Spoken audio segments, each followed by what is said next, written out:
दोस्तों नमस्कार। मैं पंडित अनिल मिश्र राष्ट्रीय कल्चर से आज आपके लिए 353वां एपिसोड लेके आया हूँ। 352 एपिसोड में जो प्रतिशत, जो आप लोगों ने इंटरेस्ट, जो आपने उसमें अपना आस्था प्रकट की है, उसके लिए आप लोगों को, पाठकों को दिल से धन्यवाद देता हूँ। और ये वादा करता हूँ कि जो 353वां एपिसोड भी जो है, ये पूरी तरह से मानव वेलफेयर के लिए समर्पित है। बस आप धैर्य से इसको समझें और आत्मसात करने की कोशिश करें। इसमें सारे रहस्य जुड़े हुए हैं आपके मानसिक, शारीरिक, आध्यात्मिक उत्थान के। और मैं बात कर रहा हूं नवरात्र के बाद के उपसंहार की। नवरात्र अभी समाप्ति हुई है और अभी बोलेंगे आपकी नवरात्र की बात फिर से क्यों कर रहे हो यार, अभी तो खत्म हुई है। मैं इसलिए कर रहा हूं क्योंकि मासिक नवरात्र हर महीने है।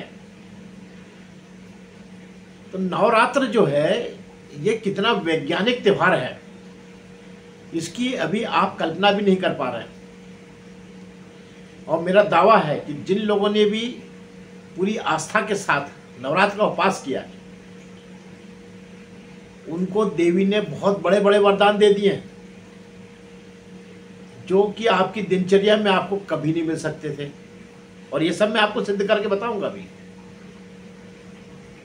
और इससे आप सबक लेके आने वाली जो नवरात्र है, हर अमावस्या से जो 9 दिन है वो नवरात्र कहलाते हैं और वो मासिक नवरात्र कहलाती है।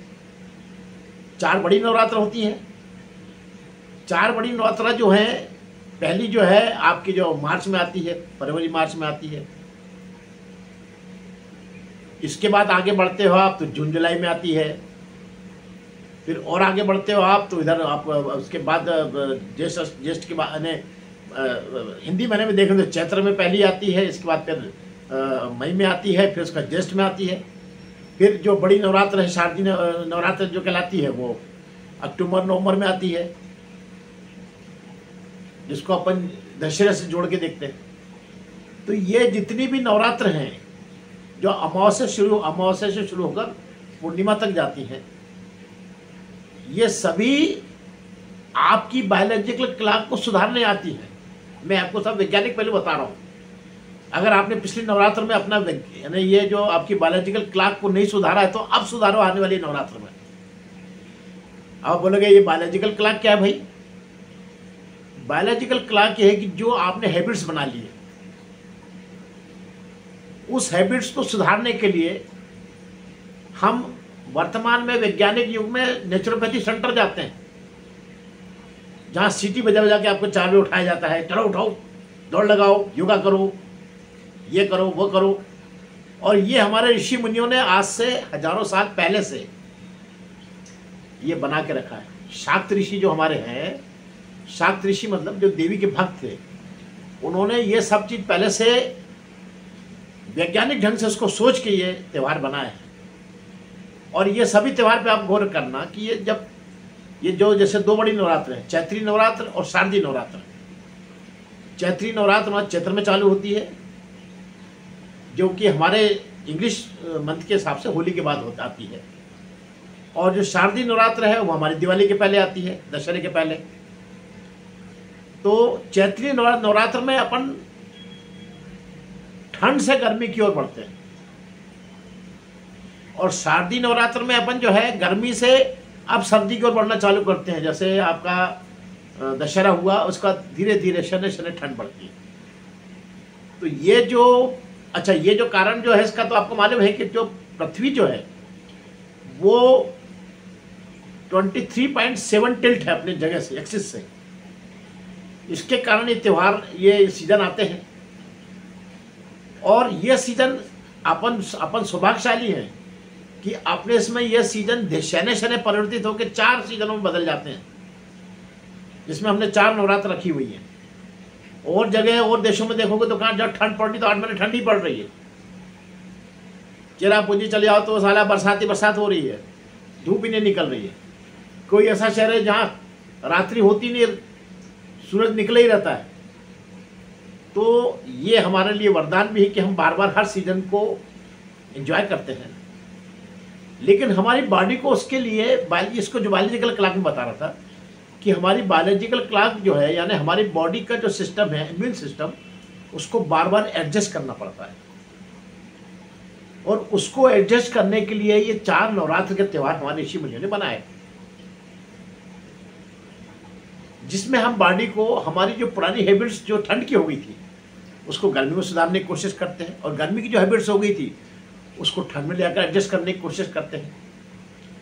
और इसके लिए सारे सिस्टम वही हैं जो आप नेचुरोपैथी सेंटर में जाके आप देख रहे हैं। आप नवरात्र में देखेंगे, आपको बोला जाएगा आप सुबह 4 बजे उठिए, आप अपना जो है फास्टिंग करिए, आप जो है अपना ध्यान लगाइए, जप करिए, तपस्या करिए, आप स्त्री का सम्मान करिए। नवरात्र का त्यौहार जो है, आपको सबसे पहले जो आपकी जो घर में जो एक आम सिस्टम बना हुआ है कि घर के जो पुरुष है वो अपनी बहनों को, माताओं को, पत्नी को कुछ नहीं करेगा तो वाणी जो उसकी जो हिंसा तो कर ही देगा, उटपटांग शब्द बोल देना, उनका दिल दुखा देना। तो ये आपको नवरात्र की पूजा ये बताती है कि स्त्री भगवानों में भी श्रेष्ठ रही है।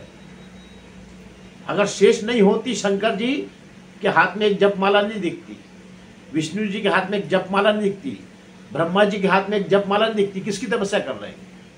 उसी आदि शक्ति की, जिसको हमने स्त्री नाम दिया है, और जिसका अर्धनारीश्वर रूप देखकर ब्रह्मा जी ने सृष्टि की रचना करी है। आप इनके अगर 9 दिन के अगर रूप देख लेंगे तो आप देखेंगे कि शैलपुत्री मतलब इनोसेंट बच्ची, जिसको देखकर आपको मतलब आपका मन प्रसन्न हो और उससे किसी भी प्रकार की मतलब आपका मन हिंसा करने का हो ही नहीं। लेकिन वही शैलपुत्री या छोटी बच्ची जो गर्भ में होती है, तो भ्रूण हत्या हमने देखी। अगर आप भ्रूण हत्या कर रहे हो तो आप नवरात्र की उपासना कैसे करोगे यार, बताइए आप। दूसरा स्वरूप देखिए ब्रह्मचारिणी का, कि जब बच्चे मतलब थोड़े बड़े हो जाते हैं, बच्चियाँ बड़ी हो जाती हैं, तो वो पढ़ाई लिखाई में ध्यान देती हैं, अपना पूरा ध्यान उसमें लगाती हैं, काम काज समझने में लगाती हैं, ब्रह्मचारिणी के रूप में रहती है। उस पर अगर कोई आप उस पर कुदृष्टि डालता है उस बच्चियों पर, तो उससे बड़ा पापी दूसरा हो ही नहीं सकता। इसके कि पाप का कोई प्रायश्चित 7 जन्मों में भी नहीं मिल सकता। इसी प्रकार और आगे बढ़िए, चंद्रघंटा स्वरूप। चंद्रघंटा स्वरूप कितना विराट स्वरूप है। वो स्वरूप है जब बच्चियां अपने काम करने जाती हैं, बाहर जाती हैं, सरकारी नौकरी करती हैं या किसी संस्थान में काम करती हैं, मतलब पूर्ण तरह से तैयार बच्चियां जो सब काम करने के लिए सक्षम है। ऐसी बच्चियों पर अगर कोई कुदृष्टि डाले, बताइए क्या वो नवरात्र की उपासना कब इसकी सफल होगी? नहीं होगी। ये मैं आपको बता रहा हूँ कि कौन कौन सी चीजें नवरात्र के उपास के लिए जरूरी है, कौन कौन से आचरण जरूरी है, जिसको समझना जरूरी है। ऐसी कुष्मांडा जो गर्भवती महिला है, अगर आपके यहाँ कोई बहू गर्भवती है, कोई आपके यहाँ बेटी गर्भवती है, कोई आपके यहाँ स्त्री गर्भवती है, उसके साथ किस तरह का दया भाव आपको रखना चाहिए। उनकी जितनी भी जो बचकानी हरकत है सबको तुरंत क्षमा करना की प्रवृत्ति होना चाहिए, वाचाल हिंसा नहीं करना चाहिए। तो ये सब चीजें ही आपको, ये जो आपके आचरण है, यही आपको नवरात्र के लिए तैयार करते हैं। तो इसी प्रकार आप जब और आगे जाएंगे तो स्कंद माता जो छोटे बच्चों को पाल रही बहुएं, बेटियां, उनको आपको बहुत दया भाव की जरूरत है। फिर जब वो विराट रूप मैच्योर होने लगी, कात्यायनी स्वरूप में आने लगी, तब भी उनको आपको जो है सपोर्ट करना बहुत जरूरी है, उनका आदर करना बहुत जरूरी है। फिर कालरात्रि स्वरूप, फिर सिद्धिदात्री स्वरूप, महागौरी स्वरूप, ये सब स्वरूप देवी के अपने स्त्री के वो स्वरूप हैं जो एज के हिसाब से मैच्योरिटी की ओर बढ़ता चले जाते हैं। और इन मैच्योर जो वो है स्वरूप, इनका आपको आदर करना, सम्मान करना ही आपकी बायोलॉजिकल क्लॉक को सुधारना भी है। बायोलॉजिकल क्लॉक आपकी हर हैबिट जो खराब हैबिट है उसको सुधारने के लिए बायोलॉजिकल क्लॉक टर्म का इस्तेमाल किया जाता है। ये तो मैंने आपको मानसिक बताया। अब शारीरिक बताता हूँ मैं आपको कि जब हम एक सीजन से दूसरे सीजन में जाते हैं तो उस समय हमारी इम्यूनिटी बहुत डैमेज होती है। इसलिए त्यौहार आपकी इम्यूनिटी को मेंटेन करने के लिए बनाए जाते हैं। आपने देखा होगा अभी शीतलाष्टमी निकली आपकी, शीतलाष्टमी में आपको बासा भोजन कराया जाता है कि आप बासा भोजन करिए और देवी के इसमें शीतलता का प्रयोग करिए। यानी शीतलता मतलब वहाँ दिया नहीं जलाई, मतलब आपका एक प्रतीक रूप से कि हम शीतलता ग्रहण कर रहे हैं, जिससे हमारी इम्यूनिटी बढ़े। कैसे? हम बासा खाना खाते हैं, जैसे कि आपको टीका इंजेक्शन जो वैक्सीनेशन दिया जाता है, तो वैक्सीनेशन में वही कीटाणु रहते हैं जिससे कि आपको बुखार ताप और सब चीज़ें रोग फैलते हैं, तो वो छोटी मात्रा में आपके ब्लड में इंजेक्ट किए जाते हैं टीके के रूप में। उनके अंदर जाने से आपके अंदर ब्लड में WBC का एकदम स्फोट होता है। WBC वो सिपाही है जो किसी भी रोग को लड़ने के लिए ब्लड बनाता है। तो हमारे बीच जब हम कोई रोग का कीटाणु डालते हैं तो उसको समाप्त करने के लिए हमारे WBC बनना शुरू होते हैं, वाइट ब्लड कार्पसिस, और उनके बढ़ने से वो डैमेज हो जाता है जो आपने टीका दिया, लेकिन उससे अंदर जो WBC बनने की जो प्रवृत्ति बढ़ी वो लगातार बढ़ती चली जाती है, जिससे आने वाला जो बड़ा रोग है आपका उसके लिए WBC पहले से तैयार रहते हैं, सिपाही तैयार रहते हैं। तो सिपाही को अलर्ट करने का तरीका टीका वैक्सीनेशन है। तो ये जो हमने शीतलाष्टमी पे जो बासा भोजन किया, ये वही टीके वैक्सीनेशन का काम करता है। और हम जो नवरात्र में फास्टिंग करते हैं, तो फास्टिंग करने से हम वही हमारी चक्की को रेस्ट करते हैं, और चक्की को रेस्ट करने से मैं आपको यहाँ पर थोड़ा सा विज्ञान की ओर ले जाना चाहूँगा, थोड़ा समय लेगा आपका, लेकिन समझ लीजिए बहुत अच्छी चीज़ है कि हमारे अंदर दो चीज़ का बड़ा महत्व है। एक तो जो ऑक्सीजन इनहेल करते हैं, और दूसरे हम जो खाना खाते हैं वो। हमारे खाने में जितना ज़्यादा तेली पदार्थों की मात्रा रहेगी उतना ज़्यादा हम हैवी बॉडी की तरफ बढ़ेंगे। इसलिए आजकल के मेडिकल साइंस में तेली जो पदार्थों को आपको बहुत रोका गया है। फास्टिंग का मतलब यह है कि आप तेली पदार्थों, जो तेल वाले पदार्थ हैं, डीप फ्राई जो चीज़ें हैं, उनसे आपको अवॉइड करना चाहिए। हमने ये किया कि नहीं, आप ये पहले तो आप अपने आप का ये मार्क दीजिए खुद को कि हमने जो नवरात्र में उपास किया तो हमने क्या तेली पदार्थों को अवॉइड किया है, या हमने रूप बदल के फिर तेली पदार्थ ही ले लिए। जैसे आजकल लोग क्या है, आलू के चिप्स तल के खा लेते हैं, और दुनिया भर की चीज़ें, मतलब उसके कहीं सिंगाड़े के भजिए बन रहे हैं तो कहीं कुछ बन रहा है। तो जितना तेल और घी की चीज़ें अगर आपने खाई है तो ये समझ लीजिए कि आपने फास्टिंग यानी आपने उपवास नहीं किया है। ये 9 दिन आपको घी, तेल और शक्कर का जितना अधिक प्रयोग आप उसका परहेज कर सकते हैं वो करना चाहिए। क्यों करना चाहिए, मैं आपको आपका मेडिकल साइंस की तरफ लेके आता हूँ कि हमारा जो स्टोमक है, अमाशय जिसमें पेट में खाना जाता है, ये हमको बेवकूफ़ बनाता है। हमको उतनी एनर्जी की जरूरत है या नहीं ये वो नहीं जानता। उसका जगह खाली हुई कि उसने संकुचन विमोचन करना चालू कर दिया कि कुछ डालो यार, भूख लग रही है, और आपको भूख का सेंसेशन मिलता है। और जब आप नहीं सुनते हैं तो आपको कमजोरी का सेंसेशन भी देता है कि अब तो आप कमजोर होने लगे हैं, जबकि ऐसा कुछ नहीं होता है। ये फॉल्स सिम्टम आपके पास आते हैं और आप एकदम खाने पे टूट पड़ते हैं। तो स्टोमक आपको बेवकूफ़ बनाता है।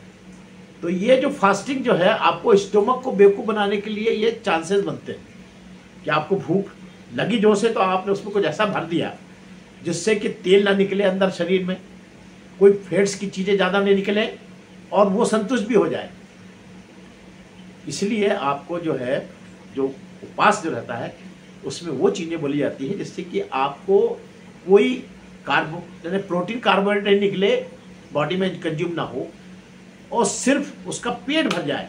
तो उसको इसलिए कहा जाता है कि आप इसको जो है सैलिड से पेट भरें, सूप से पेट भरें आप इसको, जूस से पेट भरें, जूस लेकिन मीठे नहीं होना चाहिए, ये ख्याल रहे, कम मीठे जूस हो, जितने कम शक्कर वाले जूस रहेंगे वो ज़्यादा। अंगूर का जूस आपको अलाउड नहीं कहलाता, अंगूर अनानास का जूस आपको अलाउड नहीं रहता, ये हाई एनर्जी कहलाते हैं।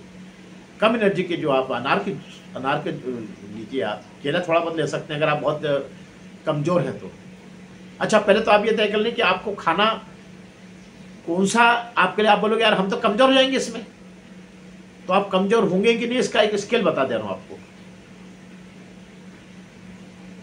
उसको कहते हैं BMU, और उसका निकालने का सीधा तरीका है कि अगर आप 5 फीट के हैं तो आपका वजन 50 किलो होना चाहिए, 5 फीट 1 इंच के हैं तो 51 किलो होना चाहिए, 5 फीट 4 इंच के हैं तो 54 किलो होना चाहिए, 5 फीट 8 इंच है तो 58 किलो होना चाहिए, 6 फीट है तो 60 किलो होना चाहिए। अब आप पहले वजन नाप लीजिए, अगर आपका वजन आपकी हाइट के हिसाब से कितना ज़्यादा है समझ लीजिए, उससे कम तो हो ही नहीं सकता आज के ज़माने में, ज़्यादा ही मिलेगा आपको। और ज़्यादा क्यों मिलेगा? ज़्यादा इसलिए मिलेगा क्योंकि हम कोई मैकेनिकल काम ही नहीं करते ना, खाते जा रहे हैं, और वो खाने के बाद हमारे अंदर जो कार्बोहाइड्रेट प्रोटीन जो बने उसको बर्न कैसे करोगे आप? जब तक कोई मैकेनिकल नहीं काम करोगे तो बर्न कैसे होगा? वो क्या होता है, वो परिवर्तित हो जाता है काय में, फैट्स में, और आपके गले में, थाई में, बटक पे, पेट पे चर्बी के रूप में आ जाता है वो। अब अगर आप, जब स्टोमक आपको बेवकूफ़ बनाता है, उस समय अगर आप प्रोटीन की चीज़ें नहीं खा के आप हर्बल चीज़ें भर देंगे तो बॉडी को एनर्जी की रिक्वायरमेंट तो है, तो वो क्या करेगी, इसको बर्न करेगी, पेट की चर्बी को बर्न करेगी, थाई की चर्बी को बर्न करेगी। जब इसको बर्न करेगी तब तो आपका वजन कम होगा ना। तो ओवरवेटेड लोगों के लिए बहुत ज़रूरी है कि नवरात्र के उपास में वो इस चीज़ का बहुत ध्यान रखें कि वो तेली चीज़ें और शक्कर का परहेज बहुत ज़्यादा करें, और नमक का एक टाइम प्रयोग करें, सेंधा नमक का एक टाइम, दिन भर नमक ना खाएं। क्योंकि हम लोग धीरे धीरे सब बीपी की तरफ बढ़ने वाले लोग हैं एक पर्टिकुलर एज के बाद। तो यंग लड़के थोड़ा बहुत कर भी सकते हैं, यंग लड़कों के लिए छूट रहती है, लेकिन आजकल यंग लड़कों में भी तो बीपी हार्ट के पेशेंट हो रहे हैं, इसलिए सबके लिए तो यही एक फार्मूला ठीक है। तो अब मैं आपको बता रहा हूं कि अंदर क्या होता है। अंदर प्रोसेस ये होती है कि हम जो ऑक्सीजन लेते हैं नाक से, लंग्स से वो ऑक्सीजन खून में मिलती है, और ऑक्सीजन का वो जो कण खून में मिला है हीमोग्लोबिन के साथ में, जो लोहे का कण उसके साथ चिपकता है वो, और वो जाकर हर सेल के अंदर एक आर्गन होता है, इसको एनर्जी हाउस कहते हैं, जिसको कि माइटोकॉन्ड्रिया कहते हैं। उस माइटोकॉन्ड्रिया में ब्लड में से जो प्रोटीन और कार्बोहाइड्रेट रहता है उसको जाकर ऑक्सीजन ब्रेक करता है, और जब उसको ब्रेक करता है तो जैसे मान लो कार्बोहाइड्रेट है तो फ्रुक्टोज से सुक्रोज में चेंज हो जाता है, अगर प्रोटीन है तो पहले वो सुक्रोज फ्रुक्टोज बनता है, ऑयल है तो पहले वो प्रोटीन बनाता है, फैट्स बनाता है, फिर अंत में मतलब वो फ्रुक्टोज पे आके, जब फ्रुक्टोज के जब मॉलिक्यूल बन जाते हैं, केमिकल बता रहा हूँ मैं आपका केमिस्ट्री के हिसाब से, तब उस फ्रुक्टोज में वो ऑक्सीजन जब बम्बार्डिंग करता है तो उससे 3 प्रकार के केमिकल बनते हैं। एडिनोसाइन ट्राइफॉस्फेट ATP कहते हैं, एडिनोसाइन डाइफॉस्फेट ADP कहते हैं, और एडिनोसाइन मोनोफॉस्फेट, ये बनते हैं। और जब ये बनते हैं तो इनके जो बनने से जो बॉन्ड एनर्जी निकलती है उसी से हमारा मूवमेंट होता है। तो ये प्रक्रिया को करने के लिए हमको इसलिए कहा जाता है कि 4 बजे उठ के आप योग करिए, दौड़िए, भागिए, पैदल चलिए। हम जो भ्रष्टिका कपालभाति करते हैं इसमें ऑक्सीजन ज़्यादा इनहेल करते हैं, और ये जो ऑक्सीजन इनहेल होती है ये अंत पंत वही हीमोग्लोबिन के साथ मिलकर माइटोकॉन्ड्रिया में जाती है। और जो विज्ञान के स्टूडेंट ने उनके बता दें कि हमारे जो शरीर में जितने भी कण हैं, यानी 1 सेंटीमीटर एरिया में 25 करोड़ सेल होती है, 25 करोड़ 50 करोड़ सेल होती है, और हर सेल में एक माइटोकॉन्ड्रिया होता है। और सुन लो मजे की बात, माइटोकॉन्ड्रिया ये मदर से ही आता है, हमारे फादर को भी मदर से ही मिला है, इसलिए उस माइटोकॉन्ड्रिया को देवी का स्वरूप माना गया है। और एनर्जी का एनर्जी की भट्टी है वो। एनर्जी को अपन ने आदि शक्ति को एनर्जी माना ना, बड़े रूप को, तो उसका सबसे छोटा रूप माइटोकॉन्ड्रिया इसलिए माना गया है क्योंकि इसमें जाकर जो केमिकल आपके जो खाने के जो बने हैं, जो आपने खाने से जो प्राप्त किए कार्बोहाइड्रेट, प्रोटीन, फैट्स, वह अंत में फ्रुक्टोज ग्लूकोज में चेंज होकर ग्लूकोज पे जब मार पड़ती है ऑक्सीजन की, तो वो हीमोग्लोबिन से निकलकर ऑक्सीजन का मालिक्यूल उस पर जुड़ता है ग्लूकोज पे, तब उससे एडिनोसाइन ट्राइफॉस्फेट बनता है 3 बॉन्ड वाला, एडिनोसाइन डाइफॉस्फेट बनता है 2 बॉन्ड वाला, और एडिनोसाइन मोनोफॉस्फेट बनता है 1 बॉन्ड वाला।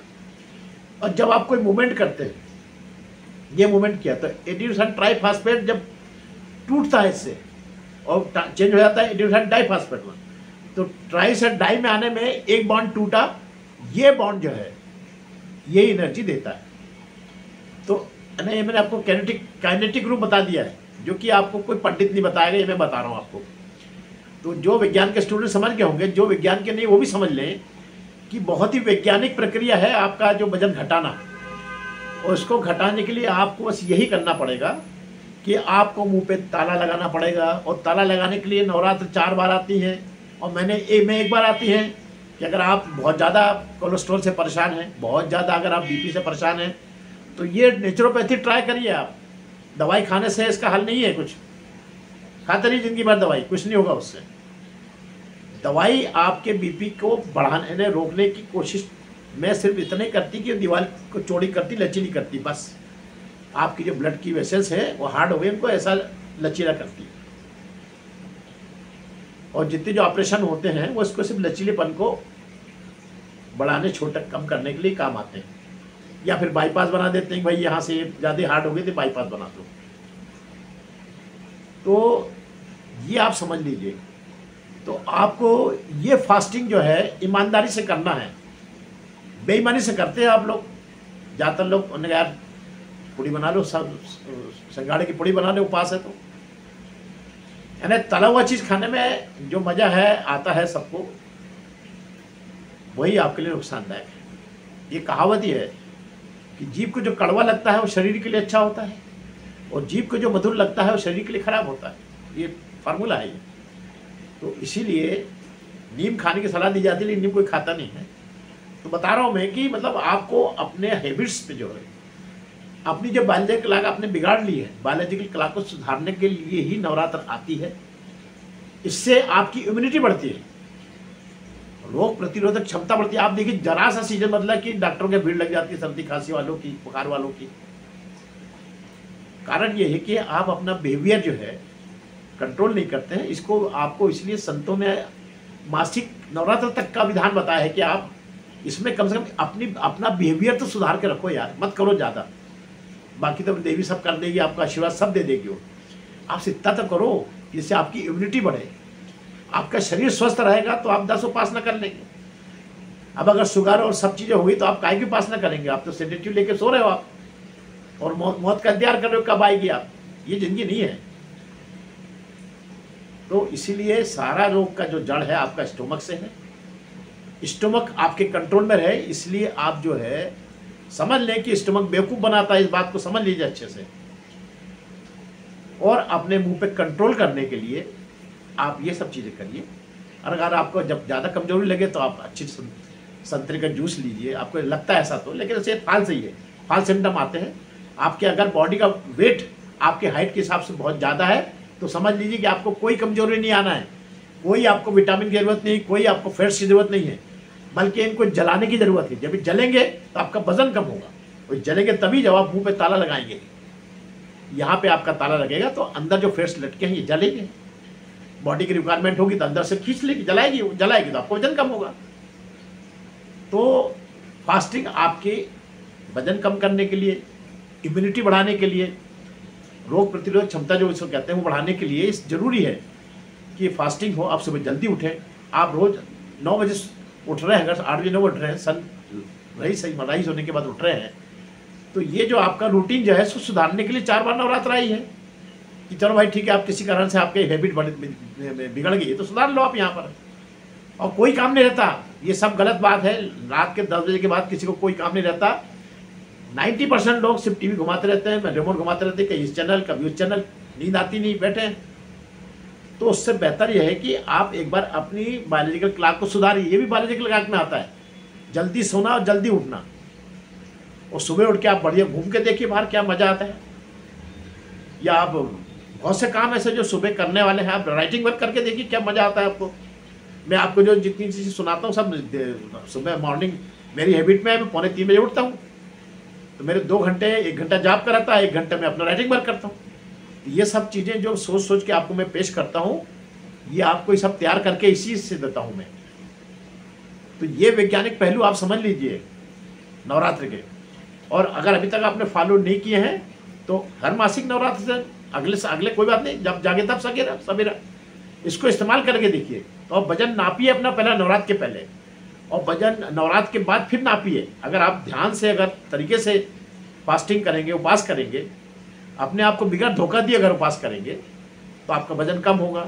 आप अगर अच्छे से जाप करेंगे तो उसका आपको लाभ मिलेगा, मंत्रों का जाप करेंगे उसका फायदा मिलेगा, अच्छे सेवा के काम करेंगे इनमें तो उसका फायदा मिलेगा, अच्छा राइटिंग वर्क करेंगे तो समाज का भला होगा। तो आप हर पॉजिटिव काम अपनी बायोलॉजिकल क्लॉक को सुधार के कर सकते हैं।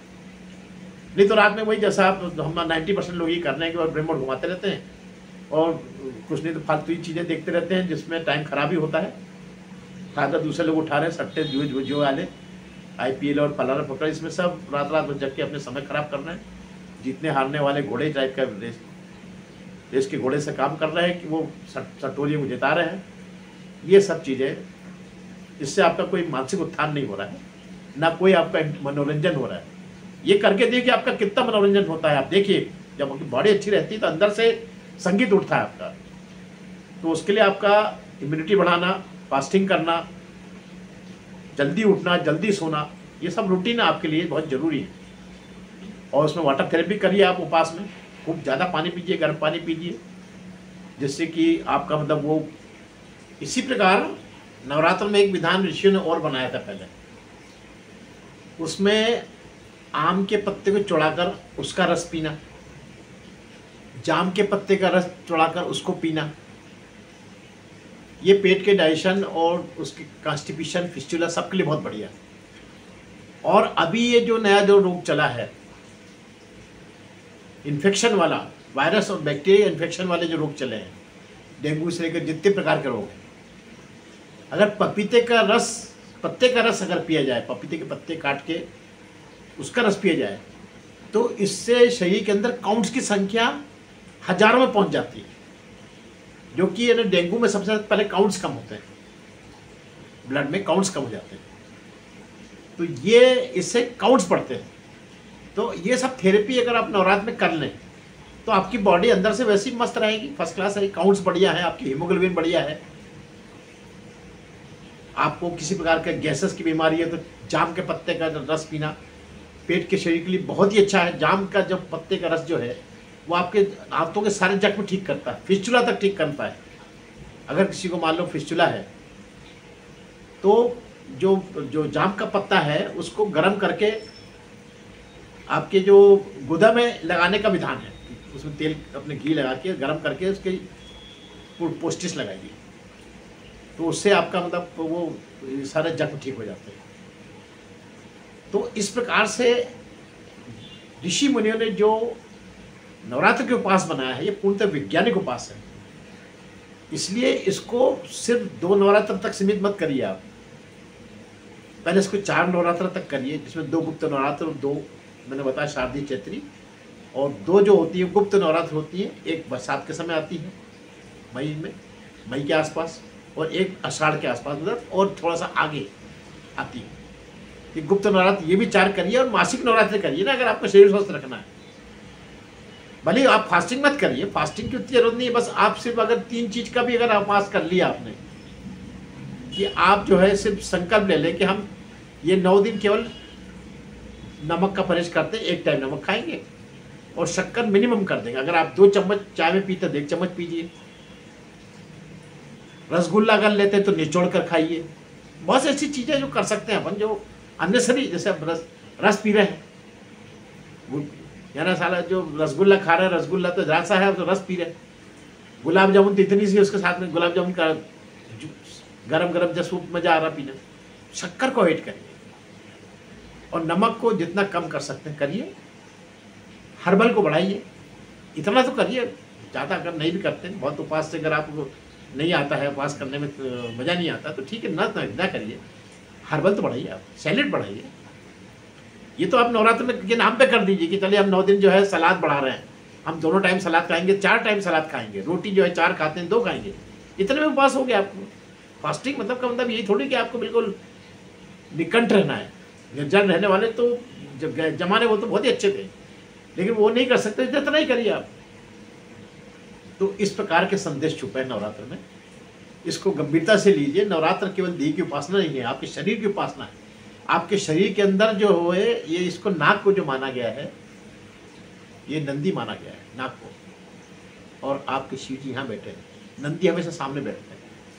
हम जो सांस लेते हैं, इस सांस से हम जो ऑक्सीजन अंदर लेके जाते हैं, वो ऑक्सीजन आपके यानी जो मूलाधार चक्र से लेकर सहस्त्रधार चक्र तक, ये जो आपके अंदर एनर्जी का संचार करती है, ये जो ऑक्सीजन एनर्जी को जनरेट करके, यही जो मूलाधार की एनर्जी है, उसको सहस्त्रधार तक ले जाना, मतलब शिव जी तक, माता जी को ले जाने का नाम ही नवरात्र है।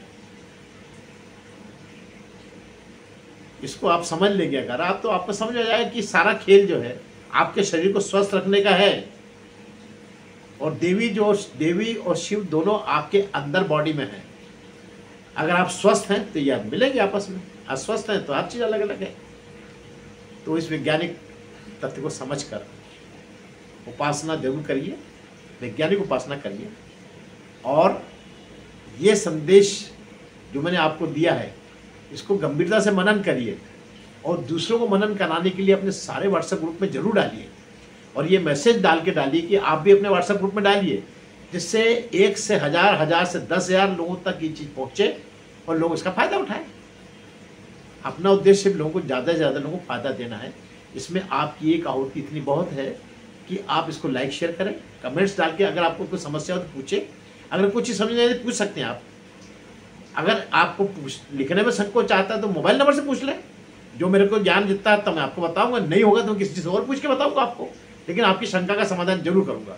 मैं बहुत बड़ा कोई अपने आप को नहीं मानता कि बहुत बड़ा विद्वान हूं मैं, लेकिन मैं विद्वानों के साथ रहता हूं तो मैं दूसरे विद्वानों से पूछूंगा। हमारे साथ में बड़े बड़े संत लोग टाइप के रहते हैं, हमारे विद्वान लोग, उनसे पूछेंगे, जो हमको मालूम हम पता करेंगे, लेकिन आपकी शंका का समाधान जरूर करेंगे। तो इस प्रकार से आप कमेंट्स डालिए, शेयर करिए, लाइक करिए, अपने व्हाट्सएप ग्रुप पे डालिए, अपने फेसबुक ग्रुप पे डालिए, और लिंक को डालिए और उसका उद्देश्य लिखिए, और उसमें आप निवेदन करिए, अपनी तरफ से निवेदन करिए कि ये आप लाइक शेयर जरूर करें। आप अपने पाठकों से निवेदन करिए कि आप इसको लाइक शेयर करिए, और यही निवेदन आप भी लिखिए कि इससे ज़्यादा से ज़्यादा लोग फायदा ले सके। इसलिए वो अपने पाठकों को एक बार चेन चली तो 1 से 1 लाख, 1 लाख से 10 लाख और 10 लाख से 10 करोड़ आदमी तक मैसेज जाता है ये। तो हमारा उद्देश्य जो है अच्छी चीज़ों को ज़्यादा से ज़्यादा लोगों को पहुँचाने का है। तो उसको लाइक शेयर करके एक पुण्य लाभ आप भी कमाइए। फिर नए एपिसोड के साथ फिर मिलेंगे। अनिल मिश्र, राष्ट्रीय कल्चर से।